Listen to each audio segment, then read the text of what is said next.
강력 사건의 단서를 강력한 남자와 함께 풀어보는 시간입니다. 돌직구 강력반 시작하겠습니다. 오늘 강력반장 범죄 프로파일러 배상훈 반장님 나오셨습니다. 어서 오세요. 안녕하세요. 첫 번째 강력 사건 단서부터 보시죠. 자, 건장한 남성들 온몸에 문심이 있는데요. 이 남성들의 정체는 뭘까요? 관련 영상이 입수됐습니다. 함께 보시죠. 검은색 승용차에서 가방을 든 사람이 내리자 젊은 남성이 달려와 90도로 인사합니다. 형님 오십니까? 심지어 신발까지 벗었는데요. 늦은 밤 쌓아놓은 생수통 더미 앞에서 뭔가 열심히 연습하기도 합니다. 한 손에 든 건 바로 흉기. 흉기로 찌르는 자세를 시범 보이고는 연신 따라하는데요. 이 남성들 조폭 진성파의 조직원들입니다. 이 진성파의 조직원이 대규모 검거됐다고 합니다. 관련 내용 함께 보시죠. 자, 학교 짱을 꼬드겼다는 내용이 나와 있는데, 아니 반장님 이게 무슨 내용입니까? 그러니까 과거의 전국 조직들이 여러 어떤 조직원들을 새로 신입으로 모집하는 데 있어서 신규 채용이에요? 예, 채용인데 리크루트가 되는 거죠. 리크루트. 근데 이제 최근에는 이제 학교에서 고등학교에서 이제 소위 주먹을 쓴다고 하는. 근데 그 주먹을 쓴다는 게 전통 얘기 아닙니다. 그러니까 학교에서 이제 운동을 했던, 예. 운동을 했는데 프로 선수가 안 된 그런 사람들을 주로 이제 일진이라고 부르는 사람들을 모집을 해갖고 저런 식으로 이제 일종의 교육을 시키는 겁니다. 합숙시키고 교육시키는 겁니다. 저기 예. 뒤에 물통 같은 경우는 소위 말하는 이제 흉기를 사용하는 방법이라든가 그리고 저기 예절이라든가 이런 것들을 가르치는 형태가 되고, 서울 도시 근교 같은데 뭐가 있냐면 합숙소가 있습니다. 예. 뭐 들어보셨을 분들 돼지 숙소라고 하는데 보통. 예.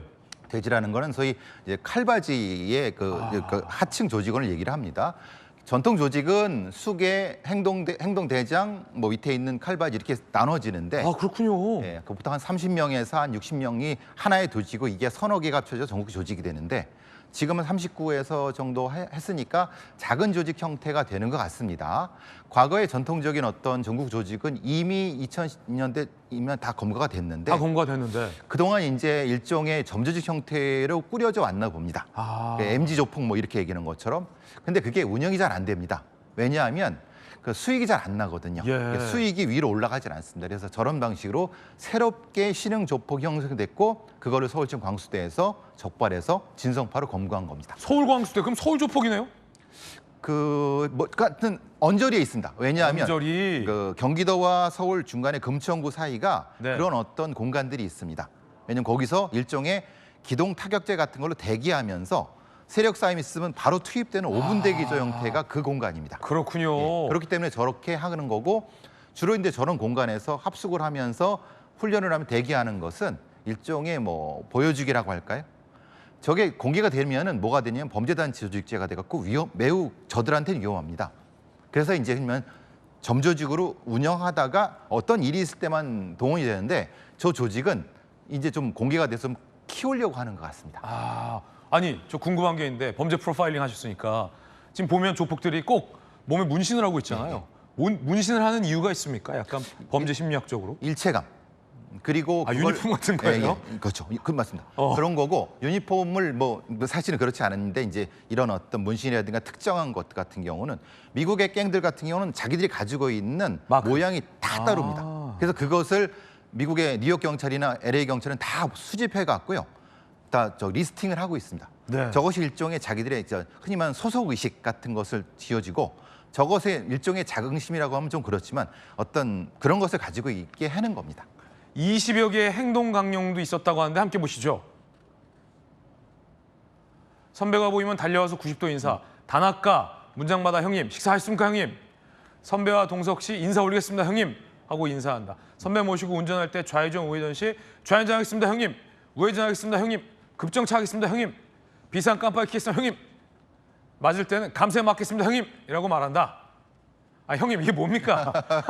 제가 형님은 아니고요. 말하자면은 일종의 이제 통제입니다. 통제다. 왜냐하면 기존의 MG 조폭들은 그렇게 운영이 되는데 수익을 자기들이 가지고 그냥 도망가 버리는 게 많습니다. 그렇군요. 그러니까 수익이 위로 올라가려고 하면은 통제를 하기 위해서는 저런 강령을 강제해야 되거든요. 그래서 저렇게 제 옛날 방식 아닙니까? 사실 옛날 방식인데 저렇게 하지 않으면 안 되는 거기 때문에 그렇습니다. 그러니까 수익을 가지고 작은 점조직들이 그냥 자기들이 가져고 도망갑니다. 그러니까 그거를 위로 올라가야 되잖아요, 조직은. 예. 그것 때문에 어쩔 수 없이 하는 건데 저렇게 하면 사실은 조직이 커질 수밖에 없고 경찰은 당연히 검거하는 거죠. 그렇군요. 예. 반드시 조폭은 검거된다. 검거되고 절대 조폭에 유혹이 있어도 가입하면 안 됩니다. 네. 강력 사건 함께하고 있습니다. 확실히 오늘 반장님이 계시니까 더 전문성이 있는 논평입니다. 두 번째 강력 사건의 단서는 저희 채널에가 단독 취재한 내용인데요. 박사방에 이어 이번엔 박제방. 어떤 내용인지 함께 보시죠. 충격적입니다. A 여성 박제방 1,300명. 신체의 여러 부위들, 연락처, 나이, 학교, 계좌번호, 집 주소, 공동 현관 비밀번호까지 서로 공유를 했다는 겁니다. 예를 들어 B양 박제방에서는요, 집 주소와 학교, 부모 사진, 부모 연락처, 가입자는 600명이었다라고 합니다. 제보자의 이야기 들어보시죠. 타고 넘어가다 보니까 막 그런 방이 있었던 거죠. 미성년자 나체 사진이라든지 집 주소, 핸드폰 번호, 뭐 이름 이런 것들을 박제해놓고 사람들을 모으고 머리가 좀 띵했던 것 같아. 이런 것들을 돈벌이로 쓰는 사람들이 있을 수도 있겠구나. 이런 박제방 운영자는 이렇게 얘기하고 있습니다. 나한테 박제당한 인물 120명, 안 한 애들도 많다. 사진으로만 300장 이상. 돈 주면 박제 내려준다. 한 건에 10만 원, 한 달에 40만 원. 아니, 배 반장이, 아니 이런 이 여성에 대한 사생활, 은밀한 사진 이런 것들을 박제해서 이른바 공유하고 돈 내고 보고 돈 받고 내려주고 이거 어떻게 봐야 됩니까? 이게 성착취물이고 이것은 이제 돈이 된다고 보는 거죠. 과거에 조주빈 박사방, 그 목사방이 김노관, 그다음에 그게 파생된 게 지금 여기 박제방 형태인데 네. 네이밍이 중요합니다. 저들은 저 네이밍에서 굉장히 큰 어떤 수익을 얻기 때문에 그렇습니다. 저렇게 되면은 저 피해자들이 지어달라고 하면은 그 돈을 받고 지어주는, 그리고 저것에 짜릿한 통제감을 갖기 때문에 심리적으로, 범죄 심리적으로 높은 통제감을 이게 계단적으로 형성되기 때문에 저런 것이 텔레그램이나 이런 데서는 엄청나게 많습니다. 아니 그럼 이런 미성년 여성도 많다는데 이 여성들은 어떻게 이 개인 정보를 저렇게 박제당한 겁니까? 협박을 받은 겁니까? 보통 이제 많이 되는 거는 어떤 남자친구가 아니면 스토커가 있습니다. 그 스토커가 접근을 해갖고 뭔가 하는데 그 싫다고 가잖아요. 그럼 그걸 일종의 리벤지 포르노처럼 복수 같은 형태로 저쪽에 넘기거나, 그런 경우도 있고 대부분의 경우는 이제 뭐 해킹하거나. 그러니까 아무런 관련이 없는 여성들이 박제가 되는 겁니다. 이야. 저런 경우가 수백 명이 넘죠. 그러니까 그게 연락처라든가 집 주소 되면은 최악이건 어떤 문제냐면 집까지 쫓아가서 성범죄를 하라는 식으로 사주하는 경우도 생깁니다. 예. 그러니까 빨리빨리 지워야 되는데 사실은 저 텔레그램 방이 계속 옮겨 다니기 때문에 찾기가 쉽지가 않습니다. 아니 그러면 저걸 이제 박제해서 운영하는 사람들의 이 범죄 심리는 어떻게 봐야 됩니까? 프로파일을 하셨으니까. 그러니까 통제감이죠.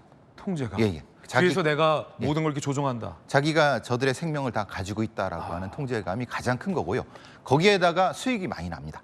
근데 그 많이 나는 것은 뭐 상대적인 거기 때문에, 그렇지만 많이 난다고 해서 범죄입니다. 뭐 굉장히 위험한 범죄기 절대 하시면 안 되는데, 저 박제방 운영자들이 자기들끼리 이걸 복사해 갖고 돌아다니기 때문에 사실 추적하기 만만치 않습니다.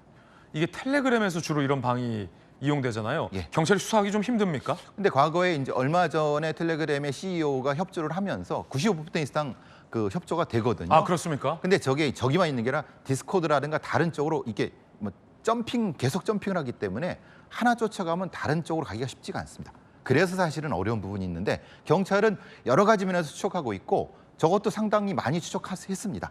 이렇기 때문에 만약에 피해자가 생기더라도 반드시 경찰에 신고해서 빠르게 지우고 빨리빨리 대처하면 됩니다. 저 피해 여성들은 심적인 고통과 협박감, 압박감이 대단하거든요. 예. 그럴 때 바로 경찰에 신고하는 게 피해를 최소화할 수 있다. 하루라도 1초라도 빨리 하는 것, 그리고 빨리빨리 지워야 됩니다. 그리고 여성가족부라든가 경찰에서는 그걸 지원해주고 있기 때문에 빠른 시간에 접근이 가장 중요합니다.